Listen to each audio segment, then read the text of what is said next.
తప్పు జరిగితే తప్పు జరిగిందని ఒప్పుకోండి, లేదా మాకు సంబంధం లేదని చెప్పండి. అంతేగాని మళ్ళీ అడ్డగోలుగా మాట్లాడితే ఎవ్వరూ క్షమించం. ఇక్కడ మీరు కూడా హిందువులే. పొన్నవోలు సుధాకర్ రెడ్డి గారు మీరు హిందువులే. నోటికొచ్చినట్టు మాట్లాడకండి. తమాషాలుగా ఉందా మీకు? సరదాలుగా ఉన్నాయా? మొన్నటికి మొన్న ప్రకాష్ రాజ్ గారు మాట్లాడారు నా మీద. అరే నేను మాట్లాడుతుంది ఒక హిందువులు అపవిత్రం గురించి మాట్లాడుతున్నాను. ఇందులో ప్రకాష్ రాజ్ గారికి సంబంధం ఏంటి? ఇందులో నేను ఇంకొక మతాన్ని నిందించానా? ఇస్లాంని నిందించానా? క్రిస్టియానిటీని నిందించానా? అపవిత్రం జరిగింది, ఇలా జరగకూడదు, ఫుడ్ అడల్టరేషన్ జరిగిందని మాట్లాడుతుంటే దీన్ని గోల చేయకూడదంటే అంటే తప్పు జరిగినప్పుడు మాట్లాడకూడదా? ఒక అపవిత్రం జరిగితే మాట్లాడకూడదా? దేవతా విగ్రహాలను శిరచ్ఛేదం చేస్తే మాట్లాడకూడదా? ఏం పిచ్చి పట్టింది ఒక్కొక్కళ్ళకి? ఎవరి కోసం మాట్లాడుతున్నారు మీరు? ప్రకాష్ రాజ్ కూడా చెప్తా ఉన్నాను, నాకు మీరంటే గౌరవం. I have extreme respect for you. కానీ when it comes to secularism, Prakash Raj గారు, it's a two-way, not one. I have extreme respect for you.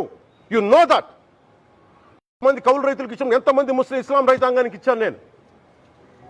ఇదే ఎన్ని మద్రాసాలకి డబ్బులు ఇచ్చాను నేను. 25 లక్షలు 30 లక్షలు ఇచ్చాను, నేను ఇచ్చినవాడిని. నేను నాకు అన్యమతం ఇస్లాం మీద గౌరవం ఉన్నవాడిని, క్రిస్టియానిటీ మీద గౌరవం ఉన్నవాడిని. చిన్నప్పటి నుంచి కూర్చొని మిషనరీ స్కూల్లో చదువుకున్నవాడిని. నా టీచర్ చెప్పే సూక్తి తను తగ్గించుకున్నవాడు హెచ్చింపబడని చెప్పి బైబుల్ సూక్తిని ప్రతిసారి కోట్ చేస్తూనే ఉంటాను. ఇది నా గౌరవం, ఇది నేను చూపించే గౌరవం.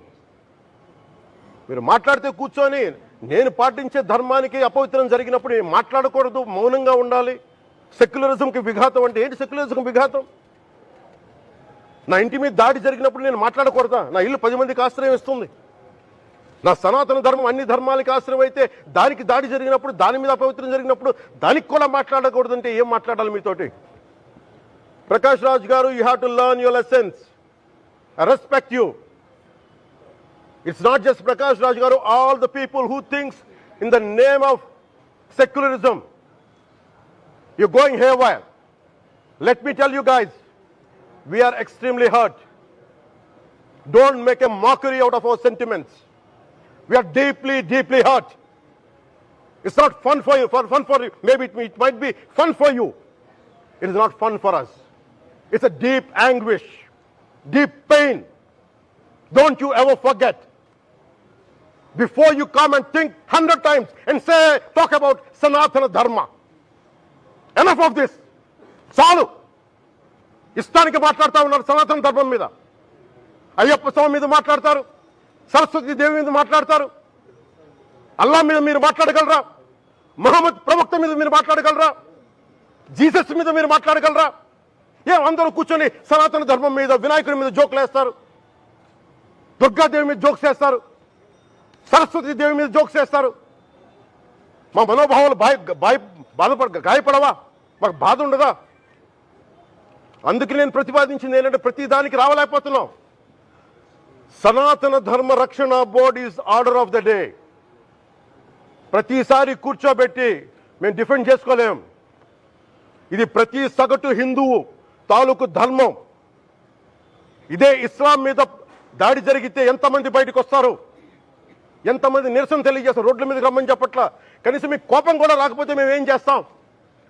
గుడికెళ్ళే ప్రతి హిందువు బాధ్యత కాదా ఇది? నా ఒక్కరి బాధ్యతైనా, మా బాధ్యతైనా, మీది కాదా? ధర్మాన్ని పరిరక్షించడానికి మీ బాధ్యత కాదా? ఈయన పొన్నవోలు సుధాకర్ రెడ్డి గారు మాట్లాడేది, పంది కొవ్వు చాలా ఖరీదైంది, ఆ కొవ్వు లడ్డు నెయ్యితో ఎలా కలుపుతారు? నెయ్యి 300 రూపాయలు ఉంటే పంది కొవ్వు 1200 రూపాయలు. బంగారంతో రాగి కలుపుతారా?